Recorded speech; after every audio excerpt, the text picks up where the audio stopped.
তাহলে কবরের প্রশ্ন হলো তিনটি। এই প্রশ্ন তিনটির কথা আপনাদের সামনে একবার বলবো।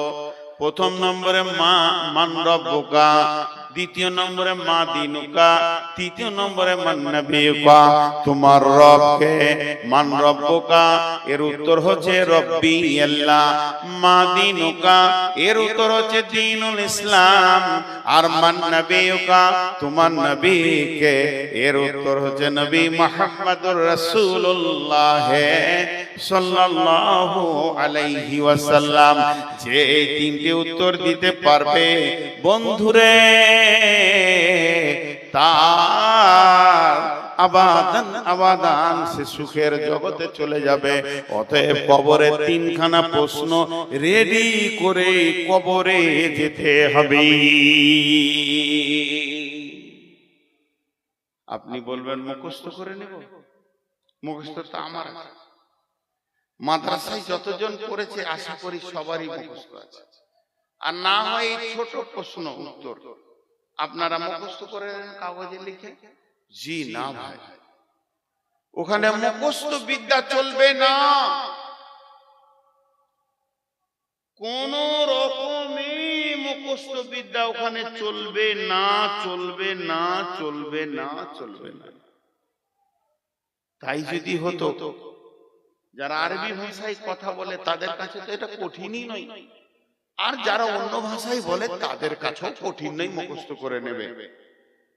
কিন্তু এই উত্তর দিবে কে?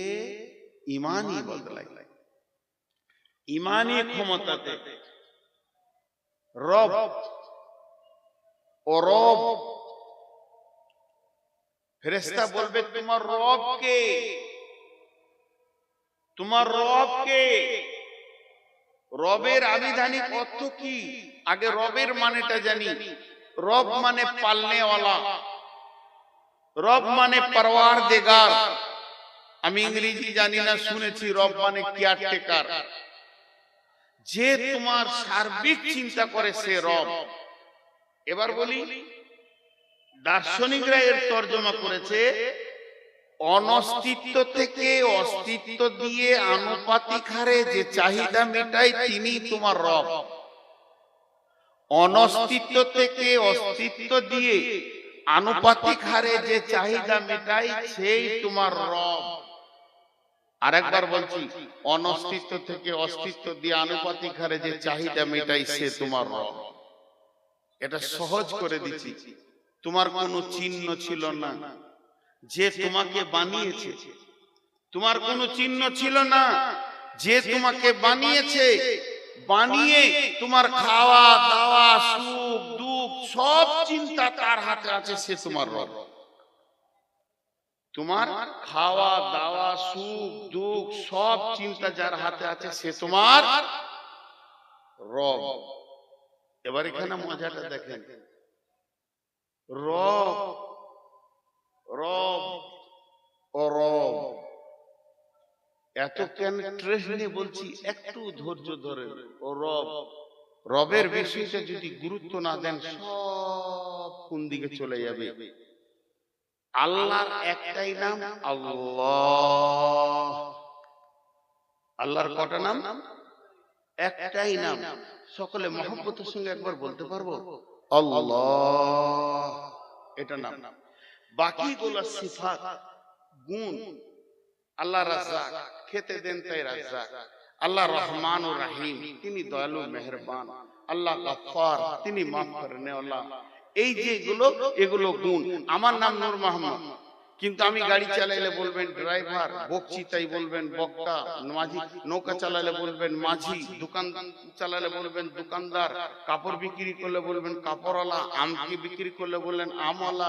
এগুলো আমার নাম নয়, এগুলো কাজ। তা আল্লাহর তার মধ্যে একটা কাজ হচ্ছে রব। রব মানে সারা বিশ্বকে তিনি পালনেওয়ালা। ওনার নাম আল্লাহ। তাহলে বিশ্বকে পালনেওয়ালা কে? আল্লাহ।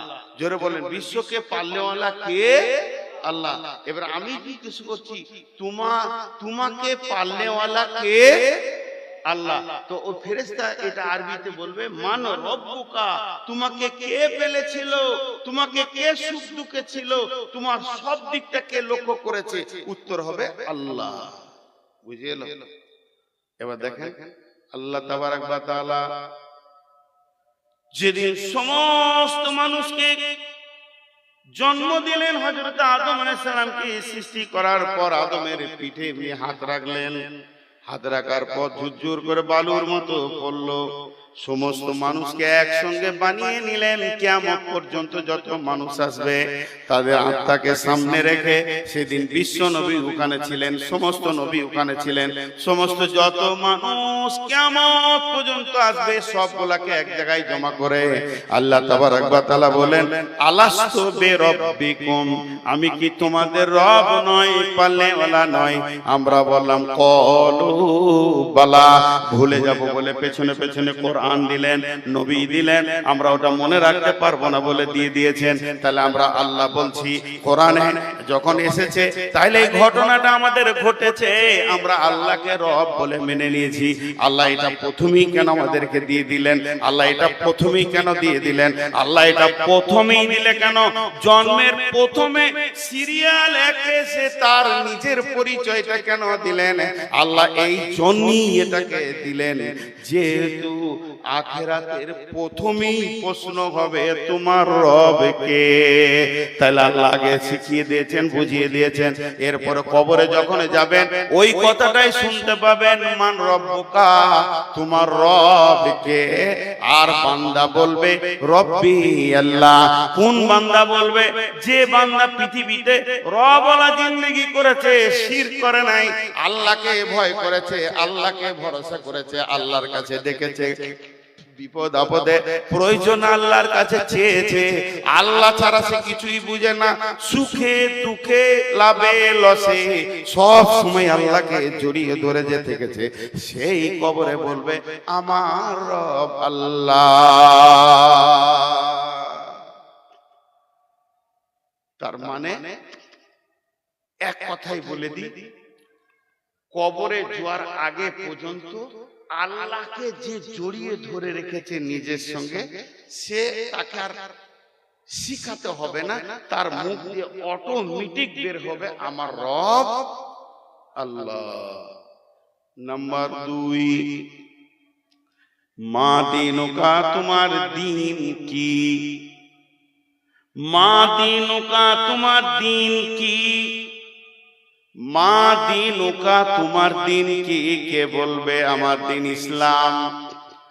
যে ইসলামের আইন যেগুলো আছে, ইসলামের নিয়ম যেগুলো আছে, সমস্ত আইন নিয়ম কানুনকে যে দুনিয়াতে মেনে চলেছে, ইসলামের আইনকে যে মানে ছেড়ে দেয় নাই, ইসলামের নিয়মকে যে ছেড়ে দেয়নি, ইসলাম যা বলেছে তার উপরে চলেছে, নিজেকে ইসলামের গণ্ডির ভিতরে রেখেছে, কোরআনের আয়াতের ভিতরে রেখেছে, হাদিসের ভিতরে রেখেছে, যার আকীদা মজবুত আছে, যে নিজেকে এক পা পদস্খলন করেনি, ইসলামের বাইরে এসে যায়নি, তার মন চায়নি, ভুলবশত চলে গেছে, তোবা করেছে, ইসলামের আইন কানুন, ইসলাম বলেছে মদ খাবি না, মদ খায়নি, ইসলাম বলেছে জুয়া খেলবি না, তো জুয়া খেলেনি, ইসলাম বলেছে নামাজ পড়, তো নামাজ পড়েছে, ইসলাম বলেছে রোজা রাখ, রোজা রেখেছে। তার মানে ইসলামের আইন যত আছে যে মেনে মেনে চলেছে, ওকে যখন জিজ্ঞেস করবে মা দিনুকা, তোমার দিন কি, সে বলবে দিনুল ইসলাম।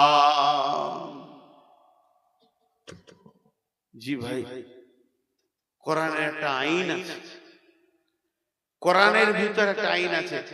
একটু বুঝানোর জন্য বলি, আপনাদের অত্র এলাকায় এরকম লোক আছে কিনা একটু হানা বলবেন। আমি জীবদ্দশায় অনেক লোক আছে বেটিকে বাদ দিয়ে বেটার নামে লিখে দিয়ে জমি জায়গা, এমন আছে 4টা বেটা, সব বেটাকে বাদ দিয়ে ছোটটাকে দিয়ে দিলে ডিহি বাড়ি। এই লোক আপনাদের এলাকায় আছে? জলে বলেন আছে। আছে। ও কি ইসলাম মেনে নিতে পেরেছে? আপনি বলেন মেনে নিতে পেরেছে? পারেনি। ও যদি ইসলাম মানতো, চুপচাপ থাকতো, মাল আমার নয়, মাল আল্লাহর, আমাকে রাখাল বানিয়েছে তাই আমি রেখেছি, আমি মরবো, আমার কোরআন ফয়সালা দিবে কে লিবি কতটা, ঝামেলা শেষ। তাহলে ইসলামের আইনে কোন রকম আমি নিজে কিছু করব না, ইসলামকে ইসলামের মতো করে রেখে দিব। তো ওই লোকটা যখন কবরে যাবে, ওকে জিজ্ঞেস করবে তোমার দিন কি? ও বলবে আমার দিন ইসলাম। মান নবিয়ুকা, মান নবিয়ুকা, তোমার নবী কে? এখন একটা নতুন জিনিস উঠেছে, আজ বই বিজিবি বড় পারা কাগজ এমনি করে লেবার আছে, I love Mohammad, I love Mohammad. ভাই রে, আমাদের ভারতবর্ষে মোদী সরকার আছে, কিছুই করছে না। যদি এখন উমার ফারুক থাকতো, সব দিকে পিঠে লাল করে দিত আই লাভ মোহাম্মদ বলা। যতগুলো আই লাভ মোহাম্মদ নিয়ে দৌড়ছে, একটার মুখে দাড়ি নাই। মোহাম্মদ সাল্লাল্লাহু আলাইহি সাল্লামকে চেঁচে ফেলে দিয়েছে, মুখে দাবি করছে আই লাভ মোহাম্মদ। চলবে না বন্ধুরে, চলবে না, চলবে না, চলবে না। তার কারণ আমার বডিতে নবী মুহাম্মদ সাল্লাল্লাহু আলাইহি সাল্লাম থাকবে, তবে আমি বলবো আই লাভ মোহাম্মদ। আমার এই যে দাড়িটা, এটা কার কাছে পেয়েছি? এটা আমি রেখেছি। এটা কার কাছে পেয়েছি? আমি নবী মুহাম্মদ সাল্লাল্লাহু আলাইহি সাল্লামের কাছ থেকে পেয়েছি। এই যে দাড়িগুলো কটা হালকা হয়ে ছোট হয়ে গেছে, আমি কাটতে পারছি না কেন? আমি নবী মুহাম্মদ সাল্লাল্লাহু আলাইহি সাল্লামকে ভালোবাসি, তিনি আমাকে পারমিশন দেয়নি, তাই আমি কাটিনি। আমি বলবো মুহাম্মদ সাল্লাল্লাহু আলাইহি সাল্লামকে ভালোবাসি। শুধু মুখে বললে হবে না। একটা ছেলে ছিল মদিনাতে, ওর নাম ছিল খোরাইম। খোরাইম, খোরাইম। আল্লাহ রসুল একদিন মসজিদে নববীতে বসে বসে বসে বসে আলোচনা করতে করতে করতে করতে মদিনার কোন ছেলেটা কেমন, কোন ছেলেটা ভালো, কোন ছেলেটা নেককার, কোন ছেলেটা নামাজি পরহেজগার, বলতে বলতে নবীজি খোরাইমের নাম করলো। খোরাইম খুব ভালো ছেলে, ঠিক টাইমে টাইমে নামাজ পড়ে, খুব সুন্দর ইবাদত করে। খালি দুটো জিনিস ওর খারাপ, লম্বা চুল রেখেছে, মাস্তানি চুল, আর টাকনুর নিচে কাপড় পরে। এই দুটো যদি ভালো হয়ে যেত, তাহলে ওই ছেলেটা অনেক ভালো।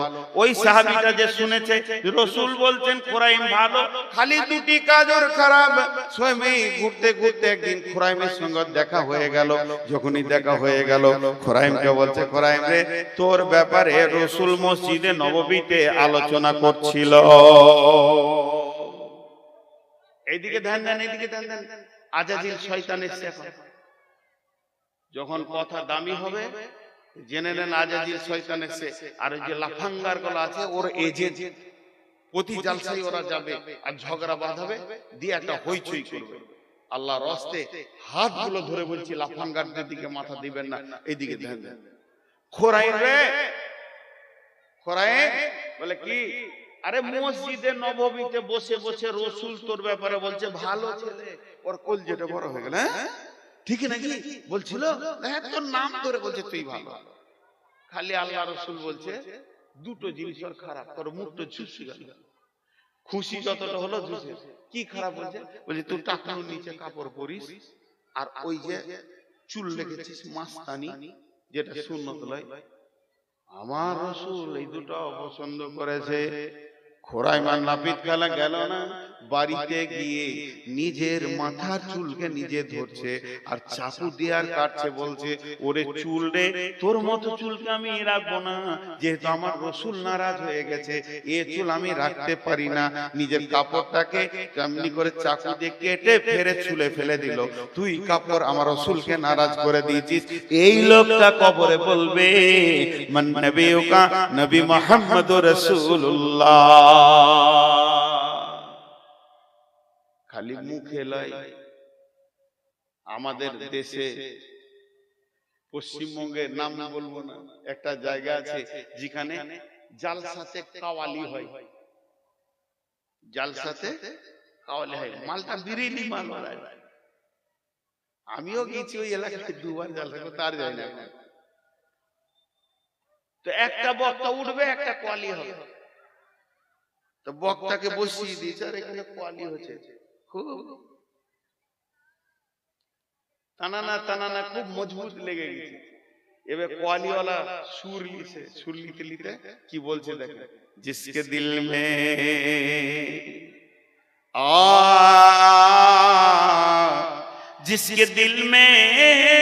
जिसके दिल में मोहब्बत रसूल नहीं वो मुमिन नहीं। কথাটা সত্য। যার দিলে রসুলের মহব্বত নাই ও কোনোদিন মুমিন হতে পারে না। আর নিজের থেকে, নিজের মা বাপ, ভাই বোন এবং নিজের জান থেকে রসুলকে ভালোবাসতে হবে। বিশ্বনবী বলেন, উমর রে তুমি কি তোমার নিজের থেকে আমাকে ভালোবাসো? উমর বলেন না। রসুল বলেন, এখন তুমি কামেল মুমিন হতে পারোনি, তোমার ঈমান পাকা হয়নি।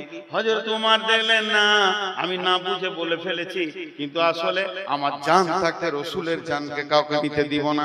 বলো হুজুর ওটা ইমোশনাল বলে দিয়েছি, এখন আমি বুঝে বলছি আমার জান থেকে আমি ভালোবাসি। নবীজি বলেন, তুমি কামিল মুমিন হয়েছো। জঙ্গে খন্দকে আল্লাহ রাসূল তাবুর গায়ে আছে, হযরতে সাদ রাদিয়াল্লাহু তাআলা আনহু এতগুলো তলোয়ার নিয়ে ঝানাক করে রেখেছে আঁধারে। রাসূল বলছে শব্দটা উঠলো, এবারে অতগুলো তলোয়ার রাসূলের তাবুর পাশে হযরতে সাদ রাখলেন। আর আল্লাহ নবী আঁধারে ঝড় বৃষ্টিতে দেখতে পাইনি, তবে নবী আইডিয়া করে বলছে, কে সাদ নাকি? হযরতে সাদ বলেন, ইয়া রাসূলুল্লাহ, হ্যাঁ আমি সাদ এসেছি, আমি তলোয়ার নিয়ে হাজির হয়ে গেছি। বলে, কে এত রাত্রিতে কেন? বললেন, আমার মতো সাদের লাখো প্রাণ থেকে একটা নবী মুহাম্মদের প্রাণের দাম অনেক বেশি, তাই আমি তলোয়ার নিয়ে এসেছি, আপনাকে সারা রাত পাহারা দিব। হযরতে তালহা রাদিয়াল্লাহু তাআলা আনহু যখন উহুদের প্রান্তে দেখলে রাসূলকে লক্ষ্য করে তীর আসছে, একাই বুকে 180টা তীরকে গ্রহণ করেছিলেন আর রাসূলকে তীর থেকে বাঁচিয়েছিলেন। এর জন্য যার দিলে রাসূলের মহব্বত নাই ও মুমিন হতে পারে না। কোয়ালিতে ঠিকই বলেছে, একবারে ঠিক বলেছে। কিন্তু যে মৌলভী সাহেব বসে আছে ওর পরে বয়ান করবে, ওর কলজেটা জ্বলছে ওর কথা শুনে। দেব সভাপতি বলছে, এরপরে নূর মোহাম্মদ এলো, তো লোক তো জানে যে নূর মোহাম্মদ উঠেছে মানে কোয়ালি বলবে না, প্রথমেই বলবে আসসালামু আলাইকুম, দিয়ে বলবে আলহামদুলিল্লাহ নাহমাদুহু ওয়া নাস্তাঈনুহু ওয়া নাস্তাগফিরুহু। যখনই বলেছে অমুক মাওলানা এলো, তো মাইকে সালামও দেয়নি, নাহমাদুহু বলছে না, মৌলভী সাহেব বলছে লোক বলছে ইও কোয়ালি করবে নাকি রে? ওর কলজে জ্বলে আছে, বলছে আমারও দু লাইন শুনতে হবে রে ভাই। जिसके दिल में मोहब्बत रसूल नहीं वो मोमिन नहीं, बात तो सही मगर मेरी कवाली तो सुनो। जिसके दिल में मोहब्बत रसूल होगा, जिसके दिल में मोहब्बत रसूल होगा, उसके चेहरे पे पता चलेगा। সালা কোয়ালি वाला এক ওয়াক্ত নামাজ পড়েনি, দাঁড়িয়ে চেঁচে কোয়ালি করতে এসেছে। যে মোহাম্মদ রাসূল একে ঝাঁটা মারার কেউ আছে? বন্ধুরা আমার, শরীরে বডিতে রসুলকে আনতে হবে। কিয়ামতের মাঠে যখন আল্লাহ বলবেন উজিয়াল কিতাব ওয়াজিয়া বিন নাবিয়িন ওয়া শুহাদা, হে হাসরবাসীরে আমি আমলনামা রেডি করেছি, তুমি এসো, তোমার সাক্ষী নিয়ে এসো, নবীকে সঙ্গে করে নিয়ে এসো। জান্নাতি ব্যক্তিটা গিয়ে বলবে, আল্লাহ আমাকে জান্নাতের সার্টিফিকেট দেন। আল্লাহ বলবে, কই রে তোর নবী? আল্লাহকে তখন বলবে, আল্লাহ আপনি কুদরতে চোখ দিয়ে দেখেন আপনার নবীকে আমি সঙ্গে করে নিয়ে এসেছি।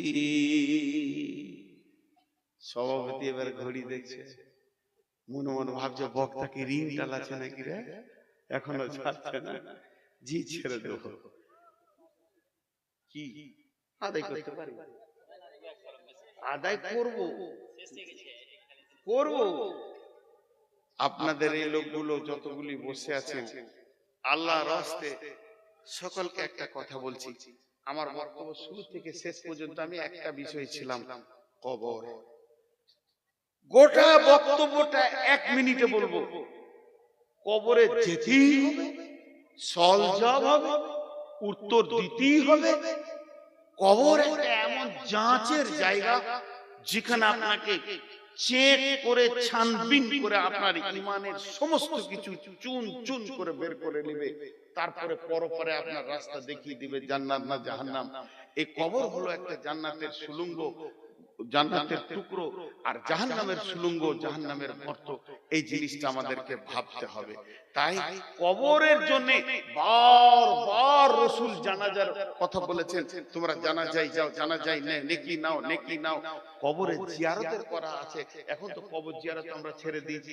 কবর জিয়ারত করলে আমি যদি আমার বাপের কবরকে যাই আর ঘরে দোয়া করি, আমার বাপের জন্য একই ব্যাপার। আমি যদি এখান থেকে দোয়া করি, আল্লাহ আমার বাপের কবরটাকে জান্নাতুল ফেরদৌস বানাও, আমার মায়ের কবরটা জান্নাতুল ফেরদৌস বানাও, যে নেকিটা পাবে কবরের পাশে গেলে ওই নেকিটাই পাবে। তাহলে মুর্দার লাভ নাই, কিন্তু যে ব্যক্তি জীবিত লাভ আছে।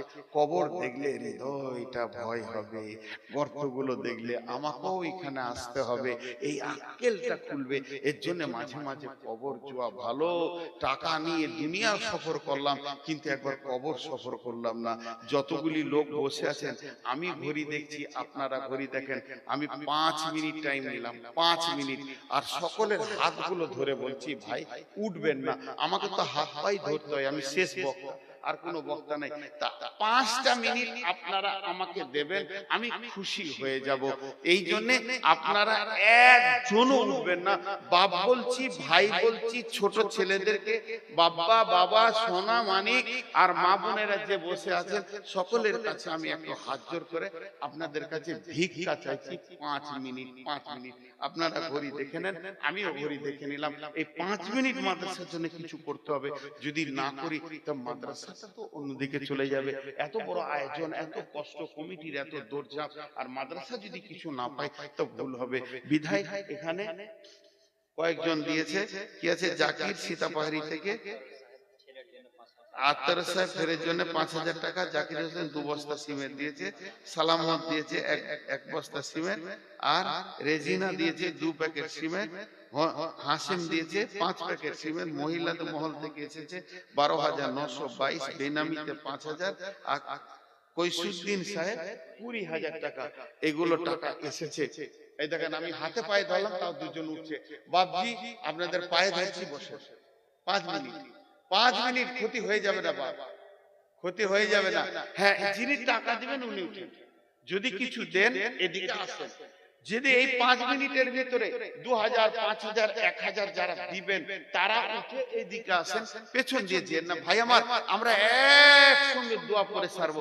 জি, আর এই ছেলেরা বাবরে আমার জন্য, আমার তরফ থেকে একবার চাদর নিয়ে যাও, যার কাছে যা আছে চাদর, 2-3টে চাদর ঢুকে যাও, 2-3টে চাদর। ভাই 5 মিনিটের মধ্যে 1 মিনিট হয়ে গেল, আর 4 মিনিট আছে। মিস বাহাউদ্দিন 10 প্যাকেট সিমেন্ট, চলে যাবে না। এই ছেলে যাও যাও যাও, ওয়াহিদ আলী বসপুরডাঙ্গা থেকে 1000 টাকা। ভাই আছে, দেন, জাযাকাল্লাহ। আই ছেলে বলো আরো চাদর যাও, আরো চাদর দাও। চটচট করে আপনারা পকেট থেকে পয়সা রেডি করেন। আমি একদম 5 মিনিট হলে আমার ওয়াদা ঠিক রাখবো। এই শোনো, ওই পেছন দিকে যাও, পেছন দিক থেকে এদিকে এসো, কারণ এরা আমাকেও দিয়ে দিতে পারবে, এরা বুঝে কম। পেছন দিক থেকে এদিকে এসো। হ্যাঁ, এতক্ষণে ছেলে চালাক আছে। জি, এবার বলেন আল্লাহ, পেছন দিক থেকে সামনের দিকে এসো, ঠিক আছে? বলেন আল্লাহর জন্য কেউ 2-5000, এখানকার যে লোকগুলো আছেন, মজলিস ভেঙে গেলে আমার হাতে দিয়ে দেবেন, আর চাদরে ওইদিকে যেতে যেতে আপনারা দিয়ে দেবেন। এই পেছন দিকে যা রে বাপ, যা, তোদের হুঁশ নাই রে বাবা রে, তোরা কি করে কি করবি, সংসার কি করে করবি রে বাবা। হ্যাঁ, তো হযরত উমর মাথায় গোবর নিয়ে বাড়ি গিয়েছে। গোবর, গোবর, উটের গোবর। তোর বাপ বলছে উমর রে, তোর মাথায় কেন উটের লাগ? বলছে খুব রোদ হচ্ছিল তো উটের পাছাতে বসেছিলে, মারলো গালে এক চর। গাধা, উট চড়াইতে জানি না, রোদ লেগেছে তো উটের পাছায় বসবি। পরে এত হুঁশ কম ছিল, সেই উমর একটা আঙুলে 18 লক্ষ বর্গ মাইল চালিয়ে চলে গেলেন। আমি হযরত উমরের কথা বলছি, ইসলামের দ্বিতীয় খলিফা। উনি কত সাদা সিধে ছিলেন। ওর বাপ উট চড়াইতে দিয়েছে তো রোদ লেগেছে, উটের পাছাতে বসে মাথায় গোবর নিয়ে ঘর গেছে। ওর বাপ মেরেছিল, পড়াস করে একচর গাধা, তোর হুঁশ নাই, উটের পাছায় কেউ বসে। সেই উমার একটা আঙুলের ইশারায় 18 লক্ষ বর্গ মাইল শাসন করলেন। কে আছেন ভাই আমার, দেন চটচট করে কিছু দেন। আমার হাতে আর 2 মিনিট আছে। নজরুল 1000 টাকা। আর কেউ আছেন তৌহিদুল 1000 টাকা। আর কেউ আছেন, আমার হাতে মাত্র 1.5 মিনিট আছে। আমি ওয়াদা করেছি, ওয়াদা করে আবদ্ধ থাকবো, ওয়াদা আমি ফেল করব না। ভাই আমার যদি কেউ 2000 5000 থাকে, আর একটা কথা বলে দিই, কথা বলতে বলতে আমি যখন দোয়া করে শেষ করে দেব, ওইদিকে চাদর আছে, ছেলেদের চাদরে কিছু দিয়ে যাবেন, পারলে এখানে কিছু দিয়ে যাবেন। আল্লাহ রস্তে ভাই কেউ আছেন আর 2000 5000 দেন না। আসলে আমাকে শেষকালে দেয় তো, আমি আদায় বেশি পাই না। আমার আগেকার বক্তা হার পর্যন্ত চুষে নিয়ে চলে যায়, এটা আমার মুসিবত। এই 500 টাকা 100 টাকা আসে, আর কি আসবে আমার কপালে। উসমান ভাই ভালো ছিল, কোথা থেকে 500 টাকা দিলে হতভাগা দোয়া নেওয়ার জন্য। আচ্ছা, এখন আমার কাছে 20 সেকেন্ড আছে, আমি দোয়া দিচ্ছি, আপনারা বুঝে বুঝে আমিন বলবেন। এই আল্লাহ, সন্ধ্যা থেকে নিয়ে এই পর্যন্ত যত কোরআন হাদিসের আলোচনা হয়েছে, সব আমাদেরকে আমল করার তৌফিক দাও। এই আল্লাহ, আজকে কবর নিয়ে আলোচনা করলাম, আমরা কবরে হিসাব চাই না তোমার কাছে, আমরা হাসরে হিসাব চাই না, আমরা কবরে সলজব চাই না, আমরা কাজেই তোমার দয়া, তুমি আমাদেরকে দয়া করো। হে আল্লাহ, কবরে কাউকে চাই না, মাকে চাই না, বাপকে চাই না, ভাইকে চাই না, বোনকে চাই না। মাবুদ, তুমি আমার সঙ্গী হয়ে যাও, তাহলে আমাকে আর ভয় লাগবে না। এ আল্লাহ, কবরের সলজব গুলো আমি যেন রেডি করতে পারি, তুমি তৌফিক দাও। এই আল্লাহ, তোমার হুকুম মেনে যেন সারা জীবন চলতে পারি, তুমি আমাদেরকে তৌফিক দাও। এই আল্লাহ, তোমার রাসূলের তরিকাকে যেন গ্রহণ করতে পারি, তুমি আমাদেরকে তৌফিক দাও। এই আল্লাহ, দ্বীন ইসলামের যত রুলস কানুন আছে এগুলো মেনে নিতে পারি, তুমি আমাদেরকে তৌফিক দাও। এই আল্লাহ, সন্ধ্যা থেকে এই পর্যন্ত যতগুলো কালেকশন হয়েছে, সব কালেকশন গুলো তুমি কবুল করে নাও। শুধু এখানে নয়, শুধু সীতা পারহিতে নয়, ইসলামকে বাঁচানোর জন্য সারা পৃথিবীতে যত লোক টাকা দিচ্ছে, আল্লাহ তুমি কবুল করে নাও। এ আল্লাহ, আমাদের মা বাপ ভাই বোন আত্মীয় স্বজন শিক্ষক ডাক্তার মাস্টার ইমাম মুয়াজ্জিন আর আউলিয়া ওলি গাউস কুতুব আব্দাল যতগুলো কালেমা নিয়ে কবরে গেছে, আল্লাহ তাদেরকে মাফ করে দাও, আল্লাহ তাদেরকে ক্ষমা করে দাও। সকালে দোয়া পড়েন, আমার টাইম হয়ে গেছে। সুবহানাকা আল্লাহুম্মা ওয়া বিহামদিকা ওয়া আশহাদু আল্লা ইলাহা ইল্লা আনতা আস্তাগফিরুকা ওয়া আতুবু ইলাইকা। শুধু পড়েনি, একজন পড়ছে তো রডের উপরে সমস্ত শিখগুলো গেঁথে গেছে, 3 জনকে। রাত 1:30টা, অন্ধকার রাত, বাইকটা আর এক জায়গায় পড়েছে, ভেঙে চুরমার হয়ে গেছে। তারা ওখানে রক্ত স্খলন শুরু হয়ে গেছে, রক্ত বেরোতে বেরোতে বেরোতে বেরোতে 3 জন মরছে, একে অপরকে দেখছে, কেউ কারো সাহায্য করতে পারছে না। ওই রাতে আর কেউ নাই রাস্তাতে, 3 জন মরে গেল। তাদের দুনিয়ার চিন্তাটা এত বেশি ছিল, এই খালটাকে তারা ভুলে গেছিল। তাদের দুনিয়ার চিন্তাটা এত বেশি ছিল, দিনে 2 বার দেখে 3 মাস ধরে দেখছে, 180 বার খালটাকে দেখেছে, তারপরও ভুলে গেছে। কেন? যে তাদের মাল আর ধন আর টাকা পয়সা তাদেরকে ভুলিয়ে দিয়েছে।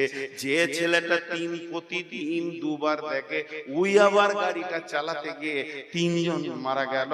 লাভ হলো না, লাভ হলো না, লাভ হলো না, লাভ হলো না। তাদের ওই দেখাটাও লাভ হলো না, তাদের অ্যাক্সিডেন্টের পরে আর বাঁচে উঠতে পারলো না, সেটাও লাভ হলো না।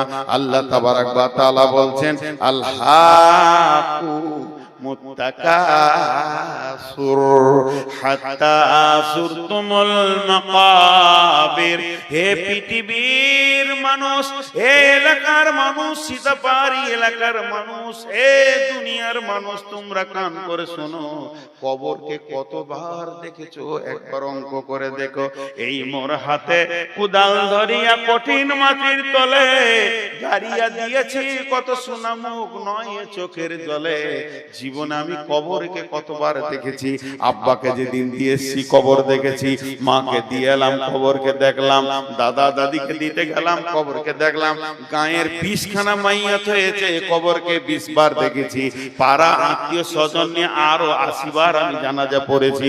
আমার জীবনে 200টা জানাজা পড়ে নিলাম, কবরকে 200 বার দেখলাম, কিন্তু আমার মাল, আমার জমি, আমার টাকা কবরের মাথাতেই উড়ে গেছে। কবরে যে আমাকে যেতে হবে এটাই আমি ভুলে গেছি। কিন্তু আজরাইল যেদিন এসে মোলাকাত বলছে, তৈরি হও বন্ধু, এতদিন লোকের দেখেছো, এবার তুমি নিজে ঢুকবে, তৈরি হও। আল্লাহকুমুত তাকাসুর হাত্তা জুরতুমুল মাকাবির। ধুপ করে কবরে যে শুয়ে গেল। তাহলে কবরে প্রথমবার শোয় নাই। আমি একটা ছেলেকে বলছি, এ বেয়াদবি করবি না। একবার বললাম, দুইবার বললাম, তিনবার বললাম, চারবার বললাম, 20 বার বললাম, 50 বার বললাম, আমার গাড়িটা লাগবে না, আমার গাড়িটা লাগবে না, আমার গাড়িটা লাগবে না, 80 বার বললাম। এরপরে কানে একটা পড়াত করে মেরে দিলাম। আপনি হাতটা ধরে বলছেন ছেলেটা মারছেন কেন? কি করেছে তুমি কি জানো না? ওকে আমি 80 বার বলেছি। এটা কি তোমার খেয়াল নাই? আল্লাহ বলছে, তোকে কি আমি হঠাৎ টেনে নিয়েছি নাকি? তোকে আমি হঠাৎ কবরে ভরেছি? এটা কোনোদিন বলবি না। অঙ্ক করে দেখা, তোকে যখন জীবিত ছিলি তোকে কতবার আমি কবর দেখিয়েছি। আমার নবীকে দিয়ে কবরের পাশে গেলে নেকি হয় এটা আমি বলেছি। আমার নবীকে দিয়ে তোর জানাজার নেকি করে দিয়ে তোকে আবার কবরের কাছে এনে কতবার কবর দেখিয়েছি তোকে আমি অঙ্ক করে বলে দিব। আমি আল্লাহ তোকে হঠাৎ কবরে ভরিনি। তোকে না হলো 200 বার জীবনে, তোকে 50 বছরের জীবনে তোকে 200 বার কবরে এনেছি, আর কবরকে দেখিয়েছি, আর কবরে শুয়াতে দেখিয়েছি। এইটা দেখার পরও তোর দরজাটা তালা মারা ছিল, তোর বিবেকের দরজা খুলছিল না, তোর মিজাজ মসজিদের দরজার দিকে দিয়েছে না, তোর মিজাজ রোজার দিকে দিয়েছে না, তোর মিজাজ তাস লুডু দাবা জুয়া সুদ লুচ্চালা ফাঙ্গারি ছাড়ছে না, তোর মিজাজ পর্দা হতে বলছে না, বেপর্দা হয়ে ঘুরছে। আমার তো দোষ নাই, তোকে আমি প্রথম কবরে আনি নাই। এরপরে তুই কবরে আসবি, তখন নিজের চোখে আযাব দেখবি। সাদ বিন আক্কাস রাদিয়াল্লাহু তাআলা আনহু, যার জানাজায় 70,000 ফেরেশতা এসেছিল, তার কবরে পিছানি হয়েছে। আম্মা জান ফাতেমা কবরের হয়ে কেঁদেছেন, আম্মা জান আয়েশা কবরের হয়ে কেঁদেছেন, আম্মা জান খাদিজা কবরের হয়ে কেঁদেছেন। সাহাবীরা সারা রাত্রে ডুকরে ডুকরে কেঁদেছেন। হযরত উমরের মতো লোক কবরের হয়ে কেঁদেছে। তোদের মধ্যে ভয় নাই? তুই যে বলবি আমাকে আল্লাহ হঠাৎ নিয়ে এসেছে, এ কথা তোর আমি শুনবো না। কিন্তু কবরে যাওয়ার পর কাল্লা সাওফা তা'লামুন, সেই দিন বিবেকের দরজা খুলবে। লাভ হবে না, লাভ হবে না, লাভ হবে না। অ্যাক্সিডেন্ট হয়ে পড়ে গেলি, এইবার মনে পড়েছে খাল ছিল, লাভ হচ্ছে না, মূর্তি হচ্ছে। সুম্মা কাল্লা সাওফা তা'লামুন কাল্লা লাউ তা'লামুন ইলমাল ইয়াকিন, এখন তোর ইয়াকিন বেড়ে যাবে, বিশ্বাস বেড়ে যাবে। লাতারাবুন্নাল জাহিম, তুই দেখবি জাহান্নামকে দুই চোখে, আযাব তোকে টিপে ধরছে। জাহান্নাম থেকে হুরহুর করে তোর কাছে আগুন আসছে, সাপ বিছুতে ডাঁস মারছে, একবার মারছে 70 গজ মাটির নিচে করে দেবে, আবার নদে টেনে তুলবে। ওই বিষ এত যাতনা, যদি আল্লাহ ওদেরকে পৃথিবীতে একটা বিষ দেওয়ার ক্ষমতা দিত, সবুজ আলো দেখতে পেতে না। সেই তোকে কষ্টগুলো চলছে, তোগুলো দেখবি দেখবি দেখবি, কোনো কাজ হবে না। তোকে বহুবার খবর দেখিয়ে তোর বিবেকের দরজাটা হুড়কা লেগেছিল, তা খুলে দিতে পারিনি রে বান্দা, এর নাম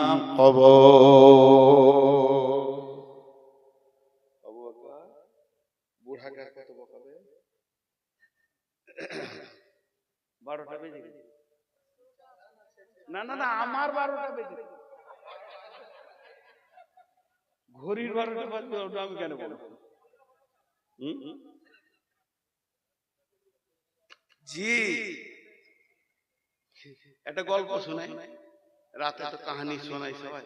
ওদের 4 জন পালালো, ওরা 4 জন বলছে তোর 12টা বাজবে না, ওইটা আমাদের বেজেছে, তুই থাক আর তোর বাপ।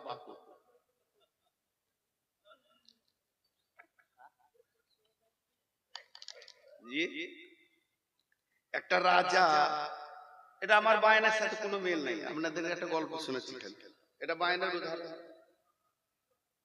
একটা রাজা মনে মনে নিয়ত করেছে, কি করবো রে, আমার নামটা যেন থেকে যায় সারা জীবন। যে করেছিল এমন একটা কাজ করে যাব, আমার নামটা সারা জীবন থাকবে। নিয়ত করেছে দুধের পুকুর করবে, একটা বড় পুকুর বানাবে, তো দুধের, আর সারা চারিদিকে ইউটিউবাররা যে বলবে অমুক রাজা দুধের পুকুর করেছে, সারা জীবন নাম থেকে যাবে। তারপরে দুধগুলো খেয়ে নেবে, শেষ হয়ে যাবে জায়গা। কিন্তু আমি একবার তো করেছি 2 মিনিট লেগে। একটা পুকুর বানালো বড়, গোটা পুকুরটাকে মার্বেল পাথর স্টাইলস দিয়ে সাদা সিমেন্ট দিয়ে বানিয়ে ধুয়ে পরিষ্কার করেছে, দুধ রাখার উপযুক্ত করেছে, লম্বাটা ডিজাইন করেছে এইখান থেকে আপনাদের জামে মসজিদ দিয়ে পুকুরের কাছে কাউকে যেতে দিবে না, তালা মারা আছে। সকাল বেলায় উঠে পুকুরটা খুলে দিবে আর এলান হয়ে যাবে, একবেলা লোক দেখে নেবে, দুধ তো পচে যাবে না, নষ্ট হবে, তারপরে দুধ তুলে নিয়ে খেয়ে নেবে। দুধের পুকুর আমি করেছি, অমুক রাজা করেছে, হয়ে গেল। আমাবস্যারা বাদশা এলান করে দিয়েছে, এলাকার যত গোয়ালা আছে তারা যেন 1 ঘড়া করে দুধ দেয়। ও হিসাব করেছে 3 লাখ আছে, তা মোটামুটি 1 ঘড়া করে দিলে দুধ ভর্তি হয়ে যাবে, আর ওই ক্যাপাসিটি করা আছে। গোয়ালারা বলেছে আপনার চিন্তা নাই, আমরা রাতের আঁধারে ঢেলে খালি ঢালার জায়গাটা ঠিক রাখি। সকাল বেলায় বাদশা উঠে ঘুম থেকে ফজরের নামাজ পড়ে মনের খুশিতে যেছে, আর মনে মনে করছে আমি আগে দেখে নি, তারপরে এলান করতে বলে দেবো, সেকেন্ডে গোটা দুনিয়ার লোক হাজির হয়ে যাবে। যে দেখছে পানির দুধের লয়, পুকুরটা পানি। কথাটা বুঝতে পেরেছেন? পুকুরটা পানিতে পরিপূর্ণ হয়ে গেছে। দিয়ে বাদশা এলান করা বাদে সৈন্যকে বলছে যতটি গোয়ালা আছে নিয়ে এসে ভর কারখানায় ভরেছে, একটা করে ধরছে আর পিটাইছে। কি দিয়েছিলি বল? স্যার আমি মনে করেছিলাম সবাই দুধ দিবে, আমি 1 ঘড়া পানি দিই হয়ে যায়। শেষকালে পানি দিয়ে দিয়ে সবাই, দুধ আর কেউ দেয়। তাহলে অবস্থা খুব খারাপ, ওর মন হলো না। এই যে আমার অসুখ, খালি পেটে 380 সুগার, ভরা পেটে 375, ডাক্তার বলছে খবরদার রাত জেগেন না, 12টার পরে শুয়ে যান। সব জলসালারা বলছে খালি আজ কি, বুঝতে পারছিস কিনা? আমার কিন্তু ফাঁকা পড়ছে না। গতকাল কালারা বলছে আজকে কালকা থেকে দেবেন, আর 2টো রসগোল্লা দিয়ে বলছে আজকে খান। আমাদের এখানকার ভালো ওষুধ রসগোল্লা এলাকা। আর যদি কোনো ডাক্তার বসে থাকছে কক ফক গাছ গাছারা, ওষুধ নিয়ে এসে সকালে হাজির, এতে সুগারের ওষুধ এতগুলা হাজির হয়ে গেছে। কার খাবো আর কার খাবো না, সবাই আমার শরীরের উপর দিয়ে এক্সপেরিয়েন্স চালাইছে, দেখি একে যদি ভালো করতে পারি। তো ভাইরা আমার, কষ্ট তো কষ্টই।